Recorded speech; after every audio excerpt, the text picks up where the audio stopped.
Well, hello there, ladies and gentlemen. I'm Pat Strikes, back with the Crash Bandicoot Crystal's Wrath developer blog, and today I feel like doing something a little bit different. The video I originally had planned to put up around now, I ended up getting sick, if you haven't heard, and I just decided to put that off for a little while and, try something like this. I guess you could maybe consider it a tutorial, but I'm not going to be doing a whole lot of hand-holding through it. I'm just going to mostly be, real time making something and just having my live commentary over it. I figured since a lot of people really like the time lapses that maybe doing something like this might be interesting. I don't know. I'm just trying it out. So please don't beat me if it's terrible, please. But I'm gonna just try to make something simple. Maybe explain a little bit of what I'm doing and just talk about stuff while I'm doing it. And what I decided to make today, I was just going to try making a Wumpa fruit and seeing how that goes. Just simple little, skeletal mesh actor, a Wumpa fruit. And I always work in 3ds Max if you use Blender or Maya or anything like that. I'm sure a lot of these steps can be replicated, but I'm not exactly sure of the exact procedure in those specific applications. So, without any further ado, I'm just going to go ahead and get started and just offer maybe a couple tips and tricks along the way of what I know how to do because, well, frankly, I'm not that smart, but I know a thing or two, maybe, So I'm going to just show a quick little pitfall that some people may fall into. When thinking about making something a Wumpa fruit or like any kind of round object, it'd be the common instinct would be to just start with a spherical object like this and, manipulate it a bit into the exact shape that you wanted and call it a day. But, I learned quite a while ago that using full spheres like this, especially in a game, well, only in a game engine because it does have its place, using full spheres like this isn't the best idea for all these extra polygons that you get in there. And for what it's adding, it's not really necessary. Even with a fairly grunty engine like UDK or the new Unity and stuff like that, that could handle the polygons, it's better. It's still a good practice to try to make stuff with as few polygons as you can and try to convey it as good as possible with as little as possible. So I'm going to show a little trick without using a sphere. A technique that I learned a while ago, actually, is to start with a box. And I know that sounds really weird for making a spherical object like a Wumpa fruit, but I'm just going to start with a 20 by 20 by 20 cube with segments of 4 by 4 by 4. So it looks kind of like a 4 by 4 Rubik's Cube or something like that. And you'd be like, okay, how's this a Wumpa fruit, Pat? You trying to fool me? That's a cube. That doesn't look like a fruit, no whatsoever. It's too edgy. Too edgy for me. Well, I don't know how you would go about doing this in any other program other than 3ds Max. But there is a nifty little modifier we have known as Spherify. And that'll take our cubical shape and try to round it off as best as it can. And it does a pretty damn good job. As you see there, we still have like our smoothing groups from the cube being retained. So I'm going to go into our editable poly mode and go ahead and switch that off. I don't know if I mentioned this already, but I'm not going to consider this a full tutorial. I'm just going to offer a few things, but I'm going to assume you have a little bit of knowledge of your 3D suite of choice, so you can, if you are following along, I'm going to assume you're not brand new at this. And, if you are into this kind of thing and you're broke as a joke like me, if you go to Autodesk's website, you can get 3ds Max, you can get Maya, you can get any Autodesk program for free under their student program. And the way that works is you don't actually technically need to be like a part of a university or anything like that. You can just sign up, and because I don't go to school for 3D design or anything like that, but I was able to sign up just fine, and you can get full, completely registered working versions of 3ds Max that work forever. And then you could get all the latest versions as soon as they're out, no problem at all. So I would recommend that you look into that if you're into that kind of thing at all. What else was I going to say? I feel like I had something, but I can't remember. That's what happens. Well, anyway, I'm just trying to rough us into this approximate shape here. I'm just going to like expand this viewport. get a good side view using my soft selection tools, and just trying to get like a kind of trying to get something maybe a little bit fatter like that, and maybe squish that a bit and grab. Let's go back to a perspective. Yeah, look into Autodesk's student program though. If you just go to their website and search. Oh yeah, that's what I was gonna say. Yeah, if sorry, I'm coughing like crazy. Like I said, I've been sick. Yeah, you do get a fully working, as you see up here, student version, but you do get a fully working, no strings attached version of the program. The only thing is in the licensing is you're not allowed to make any money off of it, which is perfectly understandable. They're giving out this stuff. They're being very generous, giving it out for free to people to learn on. So I think it's fair. But you're not allowed to make money off of it, but you can use it to your heart's content and, you know, really learn a thing or two. So I'm starting to get a shape. I'm kind of like it. I'll probably tweak it a bit later on, but I'm just gonna stick with this for now, and I'm gonna do a quick little trick. I'm gonna go in here and delete. I'm gonna go to top view. I'm just gonna chop that off and chop that off just like that. Go back to my perspective view, and I'm gonna take a good look at the bottom here and grab some of these polygons, and I'm just gonna grab. Okay, too many things. Where to go? Come on, don't do this to me now. It's going so. Okay, there we go. Bevel. We're gonna grab a bevel and try to bring this out a little bit and just add like a little bit of the feet to the Wumpa fruit. So I'm just gonna try to figure out something like that. Bring it in a little bit more, maybe. Crunch it. I'm not looking for a whole lot. I just want a really subtle little couple bumps here. And the reason I deleted you know, the other chunks of it is because I was just gonna copy this around and be lazy. Anything that you could do to save yourself a couple minutes, do it. It's not gonna hurt anything in the end. I'm just gonna readjust that slightly. See if I go up into my local axis here and pull this out a little bit more. I don't know, just massaging it a little bit and just seeing what we got. So I'm gonna go ahead and go into our modifier panel, and I'm gonna grab a symmetry, do a flip like that, and then go and grab another symmetry on the y-axis and do another flip. And you can kind of see what I'm trying to get that to do, right? I'm not too crazy. So I'm gonna go down here and just try to adjust it a little bit more. Maybe go back into the world axis and yank that out a bit. So it's got like, it looks like it's got like some feet, you know what I'm saying? Something like that. I'm gonna grab this vert and go back into local and poop that out. I said poop that out a bit, just like that. And let's see, I'm trying to think of something else to say. Not really a whole lot. I'm just I'm trying to let you know my thought process when doing stuff. And the simple fact of the matter is I don't have a thought process. I don't have much of a brain. I'm just a big weirdo, a big dummy. God, oh man, I just acting like fucking Markiplier over here. I've been watching too much Markiplier recently. That's probably I had like no reason to have a face cam during this, but I just thought it'd be cool. Speaking of that, I've been having some trouble with this webcam. It's not mine actually. I borrowed it from my friend Katie. So everybody in the comments go ahead and rate. Thanks, Katie. Thanks a lot, Katie. But I've been having some trouble with this webcam. She just dropped it off earlier, and I was doing some tests with it. And seems like it was having a weird audio sync thing, like not it just like being out of sync and I could just shift the audio over. It's like the video plays slightly too slow or too fast or something weird's going on.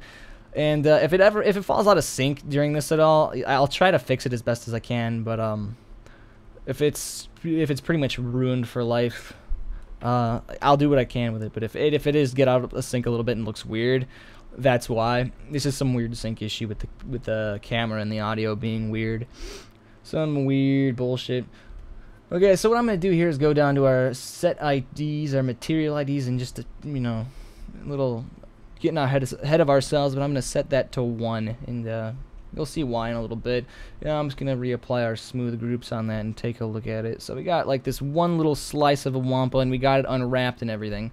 So I'm going to go back in and go ahead and put our symmetry, flip it, go back down, put another symmetry on the Y and flip it, and then convert that to an editable poly, and now this is what we got going on. It looks like a tooth. It looks like a tooth. I set off to make a Wumpa fruit, and I made a tooth. But yeah, as I was saying, I had absolutely no reason to have to do a face cam for this, but I think subconsciously I've just been watching too much Markiplier, and he's funny. And I'm just like, I'll put a face cam on and act like him, and I'll get a 3.5 million subscribers because I'm great. Like, you guys like me, right? No, you don't. It's obvious you don't, because you guys are just so mean to me. You're always telling me I smell bad. God, I gotta stop acting like Markiplier. That's weird. It's really weird. Too many medicine. I'm honestly not even trying, and I didn't even realize it. I feel like freaky now. It's like I feel dirty. I'm doing his shtick. I feel bad. I'm not trying. But then again, I'm also JonTron. I'm also the AVGN. I'm also some people I've never even heard of. So okay. Actually, my favorite is BlondeTron, so I'm looking to chamfer this a little bit just to add like a little bit of a divot up at the top there and grab this polygon and shove it down a little bit. Yeah, it should be fine. I mean, let's just take a quick look at what we're doing on polygons here. Yeah, 129 quads, so that's about, 260 tries. Seems a bit excessive. Oh, I added 5 gins. I got 5 gons up in here. That ain't good. I'm gonna just fix that real quick and turn them into triangles. Connect that. 5 gons and tries and quads. Quads are like ideal. Tries are okay, but you really don't want 5 gins. 5 guns. Finnegan the 5 gin. Don't want that. That'll mess. I mean, if it gets triangulated by the game engine anyway, it probably won't be a problem. But if you spot any of those, take care of them ahead of time. I'm actually just looking for a couple more now. And here we go. Wait, no, it's quad. Okay. So that's kind of a toothy looking Wumpa fruit. Maybe I gotta grab this ring slightly and just. Okay, maybe I gotta bring this down. Anyway, I don't know why it looks so much like a tooth to me. But we'll play with the overall shape in a minute. What I'm going to go ahead and get started on is the stem. We're going to make the stem. So I'm going to grab a cylinder and just make it big. Doesn't really matter. Maybe like 6 sides or something. I mean, the Wumpas don't need that much detail. I mean, they're going to be relatively small on screen. I mean, in the PlayStation 1 games, they were just 2D sprites on, one quad. So, I mean, making it a model, I mean, like a couple hundred polygons for one Wumpa fruit, and then there's like millions of Wumpa fruit in the whole game. Seems a bit excessive, but, you gotta, I don't know. But anyway, we got our cylinder here for the stem, and I'm just going to go ahead and grab our taper modifier and just kind of fatten that up near the top and curve it in like that. And just go ahead and right-click, convert to editable poly. And we can go in here to our modifier list again and grab a bend. There's a lot you can do with just the built-in modifiers. That actually helps a lot. They're a really good starting point. Don't be afraid to use them. I use them. No shame in using that. It's there. Why not? So we're gonna go ahead and actually I'm gonna show another really important step. This is something to keep in mind when you're working on shit. I'm gonna real quick just take this whole Wumpa and scale it down maybe, and maybe fatten. Okay, maybe look at this from the side maybe and just something like that. Good enough for now. Back to the perspective view, and we're just gonna zoom. Why does it do that? Oh God, I hate that. Okay, what I'm going to show you here, I'm going to go into my, I don't know how you would do this in any other 3D program, but I'm going to change our pivot point, our origin of the object of this part, our body of our fruit, the body of the fruit. I'm going to go ahead and click Effect Pivot Point up here under our Hierarchy panel.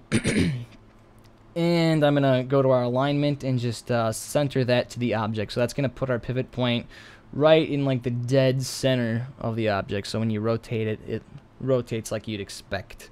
Just like that.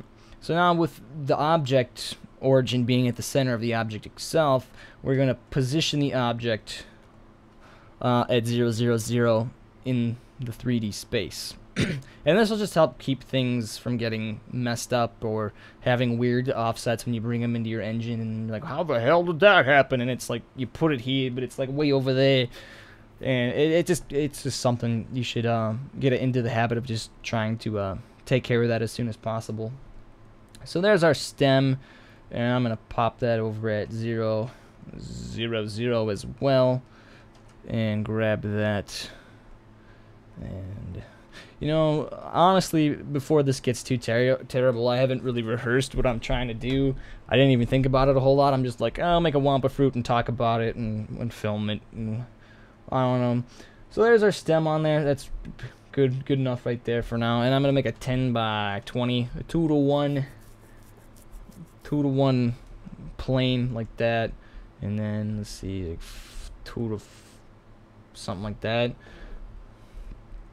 I think just, and we're going to start making a leaf out of this. Trust me. So I'm going to grab that vert there, and then I'm going to go ahead and just grab some of these other verts and scale them out a bit. Something like, you know, try to get like a leafy looking shape. You know, leaves are pretty flat. Single polygon for something like this, perfectly fine one way. One-way face, two-way face, whatever you want to call it. But I'm just gonna and then scale this down a bit more, and then maybe just another little like that, and maybe just a little bit of tweaking on here. Zip, zip. Yeah, you know, whatever. Doesn't matter. You guys are gonna love it anyway, right? You're gonna take a picture of it, you're gonna put it up on your fridge, right? You're gonna make me feel proud of myself for doing such a good job. Please. Because I need the recognition, I need the love. Please love my crappy Wumpa fruit. Thank you. Thank you for loving it. With all your heart. Because it loves you. I love you. I weirded myself out, not gonna lie. The things that I think all of a sudden are being spoken, my subconscious has now become external monologue, and it's scaring me. Probably gotta go to psychiatrist, I don't know. I'm a very, very odd individual, and I mean, that should be obvious by now. I don't even see here. Okay, oop. Okay, no. Okay, what's this do? Okay, something like this, 90 degrees on the Y, bending it. So bend it down a little, maybe. Yeah, bend it down like that, and then go ahead and get another bend. Actually, first things first. I'm going to go ahead and convert that to an editable poly. And I'm just going to fix that smoothing group since I added that extra couple faces. I'm going to go ahead and re-smooth that entire thing. I'm going to go ahead on this and set the material ID to 2. Forgot to do that on the stem. We'll set that to 3 in a minute, and you'll see why. So I'm going to go up in here to, okay, let's go to the top level real quick and go into our modifier panel and scroll on down to unwrap UVW. And I'm going to open up the panel there and just to grab the polygons, polygon. And then we're going to go planar in Z. That works fine. And then we're going to relax that on polygon angles. much like that. And as you can see, when you unwrap stuff, what you're trying to get here is just like you want it to be what you're seeing on the object itself. There is you want pretty much perfect squares. I mean, like if I go ahead, did I turn that thing off? Yeah. If I stretch this weird, you can see how they start stretching like that, and what you want is to have like pretty much perfect squares, which means your faces are flattened out in the optimal way to be textured. I can't really think of a much better way to describe it than that, if I'm honest. But what you're looking for is just even pixel density in both axes. Is complicated. Don't want to brain, so we're just gonna go ahead and grab. So now that we unwrap that, we're gonna add the bend modifier. And we're gonna make a copy or two. Oops. Put that in that and pick a direction. Pick a direction and just kind of finagle it. Direction. Okay, let's see what we can do. Okay, none of that's good. So let's go back to X.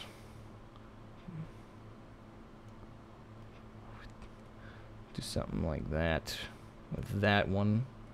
Maybe make another copy of this. And we're gonna bendy boo it up a little bit differently. Maybe just a little bit more like that.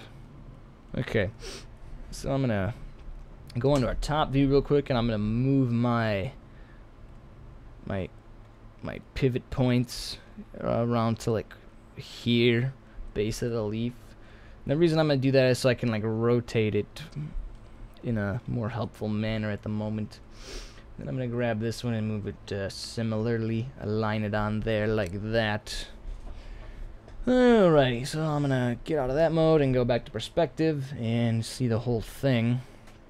I'm just gonna go ahead and get this on over up in it, and we'll just put it on 0, 0, 0 because of where we put the origin. It makes it a lot easier. And that's one big old leaf, isn't it? So we'll scale that puppy down. Should have put it like here. Move that. Nah. Okay, now scaling won't be stupid. Alrighty. Alright, that's alright. Pull that down a bit. No, not that one. There we go. And grab this one. Let's go to like can see it from the left view. Yeah, affect pivot point. Move that down to perspective. Alright. Oh, I'm hitting hotkeys on the keyboard to hop around. I'm sorry. P's for perspective, L for left view. I didn't mean to type an O in there. I actually meant a 0.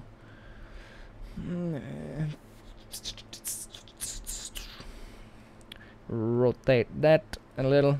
Scale it. Something. Make it look a bit different. And maybe get another copy of this one. Maybe I'm going to go ahead and rotate that. And then hold shift and rotate it again. Maybe scale it slightly and rotate it a little bit off. So I think that's starting to look pretty okay. That's a big fatty of a stem.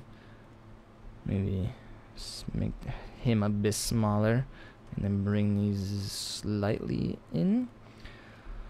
Maybe bring that down a bit like that. Okay, good enough. So we got that going on. Now I'm going to go ahead and just take a quick gander at our stem here and go into our edit poly stuff, or not our edit poly, but our unwrap UVW stuff. Gonna grab that and just get that end face on there and just boop. Good enough.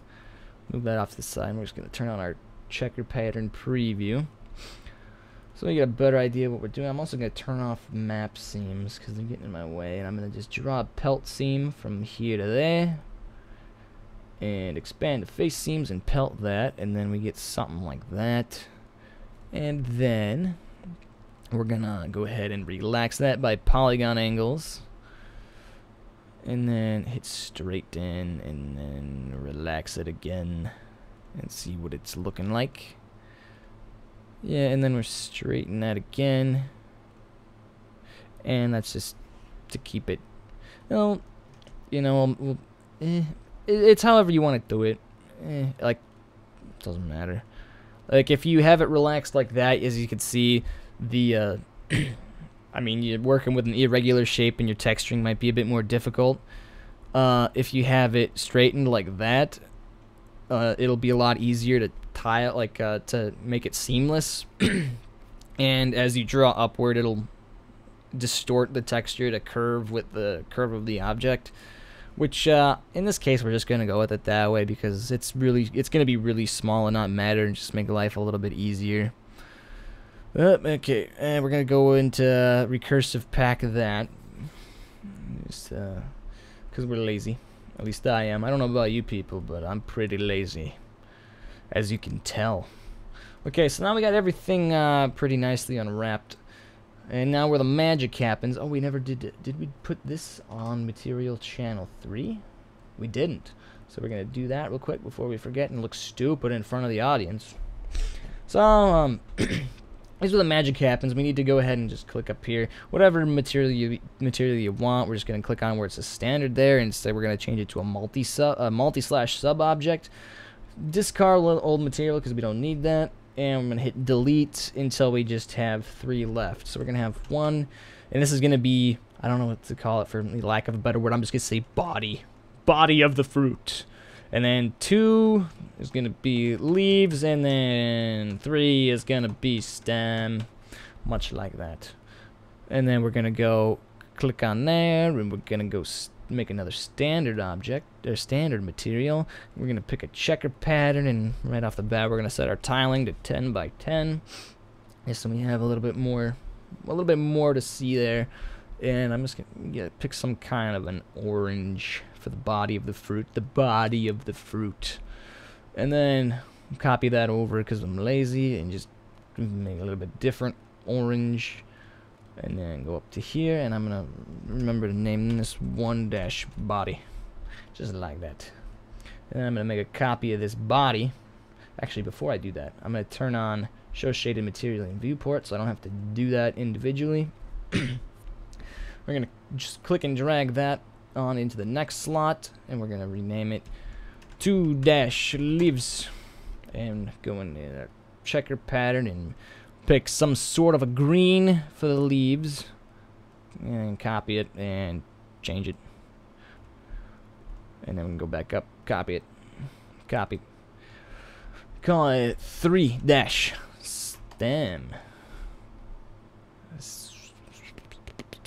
Then we're gonna pick like a brown or something, make it a slightly different brown. And go back out of there. And then if I just grab all this, you can see how setting those material channels right off the bat. Now these our material IDs are just applied directly pretty easily. And you can see it looks like we have a seam right here. Like it looks like that could be a problem. But actually it's not going to be too big of a deal because this is actually not stretching or anything. This is mirroring. So like, and I'm thinking I'm just gonna do like a pretty simple, just like flat color with some simple shading on it, and it'll just tile across just fine, no big deal. Maybe some light texture, but you know, nothing really major massive going on. Did I change that since I unwrapped it? Oh, I messed it up. Okay, let me take a quick gander at that because I think I broke something when I changed this topology here, because I forgot that I unwrapped it before that, so I might just have to, yeah, I know what I'm gonna do. I'm gonna cheat and go ahead and connect this vert to that vert like that, and then I'm gonna take our cut tool and go from that vert to that vert, and I'm gonna pop into the top view and just delete 3/4 of it. Ba-boom. Like that. What the hell? Is that just, oh, that's just a speck on my monitor. I should clean it. Okay, so now like that. Okay. Now with it like that, I'm going to go into our UVW unwrap. Select all our faces. Excuse me. All that selected. We're gonna do a pelt unwrap again. Excuse me. Jesus. And we're going to do a polygon angles relax like that. Call it a day. See what we got. I think we fixed that jank going on at the top there. 1, 2, 3. So what I could essentially do with it like that, if I go into my editable poly, could tell that edge to get the hell lost. And because that's a quad still, so that'll work fine. Looks a bit weird, but me. Okay, so we can go flippy on that. Scroll on down, get another symmetry, do a flippy on that, and okay. It looks like it'd be wrong, but it's fine. Looks weird to me though. Okay, so that's done. Editable poly. Alright, so we got our Wumpa, and now I'm just gonna select the main body of the fruit and just grab all those and attach them on there. So now we have one completed object, which is our Wumpa fruit. So I'm just going to call it Wumpa. That's how you spell it, Wumpa fruit. Good. So that's just the base, like, I don't know, maybe that took like a half hour, I don't even know. But that's just the basic making the mesh. And if you guys found this interesting or informative at all, let me know in the comments. Let me know in the comments if you thought this was interesting at all. But I'm gonna call it there. And if you guys are interested in seeing other steps like you know, rigging it, which this would be really simple to rig. It's just gonna be one bone and probably a morph target. Rigging it like that and doing a quick animation of it just like spinning around and doing like that or something. If you want to see something like that, just let me know in the comments and I could try to slap something together like showing you how to do that. And then what's really important, I did this on my own accord. JB had nothing to do with me. Like, I just wanted to try this and JB doesn't fucking know anything. But I have a hunch here. If you guys in the comments want to see this, our little friend the Wumpa here, if you want to see him go from being created to being rigged and animated and maybe putting a quick texture on it, if you want to see it get implemented into the game, and you know, it's very basic simple programming stuff, making a simple object that you could just touch and you know, it'll add to a counter and you know, do something slightly fancy maybe. If you guys would be interested in seeing that, put that in the comments and tell JB you want that right this minute. Because he's usually a little grumpy goo and doesn't want to do anything. But maybe if you guys scream at him, I'll scream at him if you scream at him with me, because I'm scared of him. I mean, he's gonna beat me. But if you guys, maybe you guys cheer him on a bit, maybe he'll consider it. Showing you guys, like, I just think it'd be really cool to have, like, even if it's like something stupid and simple like a Wumpa, if we had some kind of little series that went from the very making of the object to the animating it, popping it in the game, and it making it work with the programming in the game. I feel like that'd be really awesome to have a quick little short series, even if it's not super tutorial-y, but just like real time. Because, like, I mean it all takes, like, even something like simple like this, it takes a good chunk of time. And I think it'd be really cool to show that in just like our processes, because we're both really weird motherfuckers. So if you guys are interested in seeing something like that, let me know, and I'll save our Wumpa guy right now. I'm gonna go ahead and save him as on the desktop, because I don't want you grimy bastards looking at the top secret working folders of Crystal's Wrath. But I'm just gonna save our Wumpa, you know, just call it Wumpa V1. I'm going to save our Wumpa guy on the desktop. For now, I'm going to call it a day. But if you guys want to see more of this kind of thing, working on something from start to finish, let us know in the comments. The more support, the better. We'll do it if you want it. At least I will. And if you guys really want JB, you don't have to worry about getting me to do it, because I'll happily do it. But that motherfucker JB, you better bug his ass. Bug JB to do it. He's going to kick my fucking ass.